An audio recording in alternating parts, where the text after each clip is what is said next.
Dernier très gros match de la saison régulière avec Toulouse, c'est le dernier gros morceau en termes de classement pur. Gros morceau, oui. Oui, parce que bon, on connaît la valeur de cette équipe, on sait où il se trouve au niveau classement, on sait que c'est un des favoris à la montée.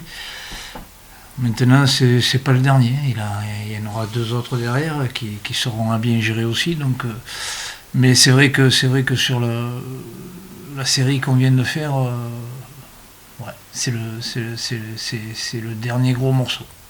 Un favori qui est malade en plus, on ne sait pas où ils en sont en termes d'effectifs avec leur cas de Covid. Comment on fait pour préparer une rencontre comme ça quand on part un petit peu dans l'inconnu? Alors, vous devez demander à Patrice, parce que moi j'ai pas été confronté à ça, mais rien que le souci quand on fait le test de se dire combien on va en avoir ce soir, 1, 2, 3, c'est compliqué. Alors j'imagine quand on est pris dans une spirale comme il a pu l'être, ça doit être un casse-pipe chinois, quoi, de savoir qu'il faut attendre derrière une semaine, savoir comment les garçons ont été touchés, même si souvent le côté positif n'est pas quelque chose de... ça ne veut pas dire malade, donc, mais bon, c'est toujours préoccupant. Et puis il y a surtout les entraînements que est obligé d'organiser un petit peu séparément. J'ai l'impression que ça doit être quelque chose de coton. Et pour vous, ça change quoi de vous dire qu'on va aborder une équipe qui n'a peut-être pas son meilleur numéro 9, son meilleur milieu de terrain, son meilleur gardien? Pour l'instant, ça change quelque chose dans l'approche ou pas? Pour l'instant, dans mon esprit, ils sont tous là. Ok. Il n'y a pas de... On ne se pose pas la question de... Ça serait une grave erreur de penser que c'est une équipe qui va être handicapée. Et je pense qu'ils ont même... ils ont de la réserve largement. C'est pas oublier que c'est une équipe qui était en Ligue 1 la saison dernière et qui a certainement un des plus bels effectifs du championnat. Donc ils ont tout ce qu'il faut. Donc ça serait... Non, à aucun moment penser que c'est une équipe qui va être handicapée. Et vous pensez pas quand même que c'est le meilleur moment pour les jouer? Moi, je te dirais ça dimanche. Je sais pas, parce que c'est toujours à double tranchant ce genre de situation où ça peut t'handicaper, entre guillemets, ou alors ça peut te motiver de dire bon ouais, on est handicapé d'un côté comme de l'autre. Enfin, pour nous c'est pareil, de ne pas croire que l'équipe va être diminuée en face. Et pour eux, ça peut être aussi l'occasion d'aller chercher des ressources avec des garçons qui ont peut-être un peu moins joué. Je ne sais pas à quel degré ils vont être touchés, mais écoutez, nous on n'a pas le choix. Il en reste 3. Si on veut finir dans les 5, il faut prendre un maximum de points. Donc voilà, on va pas on connaît la valeur, donc c'est déjà un souci. On va pas s'occuper de savoir s'ils sont au complet, pas au complet, si c'est le moment ou pas le moment. Il faut qu'on aille chercher des points. Quand on vise le haut du classement, on dit que c'est toujours le plus compliqué de gérer les matchs contre les petits, entre guillemets. Or vous, cette saison, Paris FC, contre les équipes qui jouent le maintien au milieu de tableau, vous avez été là.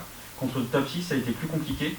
Qu'est-ce qui manque encore à Paris FC pour aller chercher le haut du tableau? C'est vrai que ça a été un passage, en plus ça a été regroupé, toutes les grosses cylindrées, on les a jouées regroupées. À Clermont, il nous manque qu'on prend un but sur hors-jeu. Enfin, c'est pas pleurer, mais c'est un constat. Je veux dire, c'est des petites choses, c'est des faits de jeu qui emmènent à faire la différence.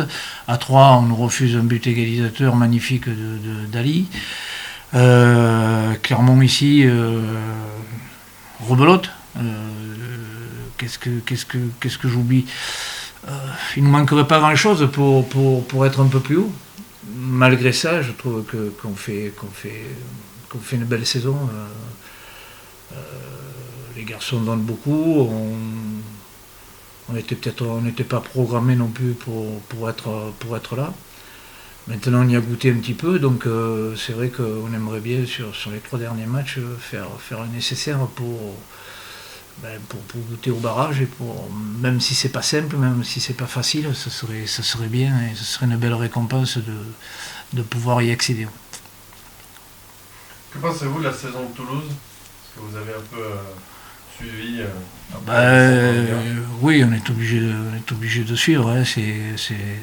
On est dans le même championnat. C'est un des favoris depuis le début. Non, je crois qu'ils ont fait une belle saison.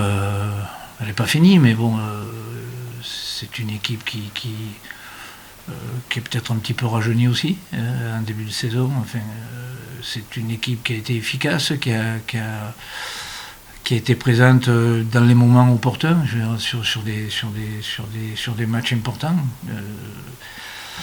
Voilà, donc le confirme sa place là où il se trouve, hein, d'être parmi les favoris, même à la montée directe. Je crois qu'ils ont 2 matchs de retard, c'est ça, hein. Donc ça va beaucoup se jouer là-dessus, et c'est pour ça que ça reste quelque chose de...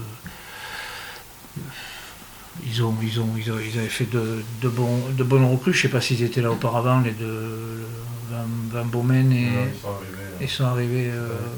Donc c'est une bonne pioche aussi. Hein.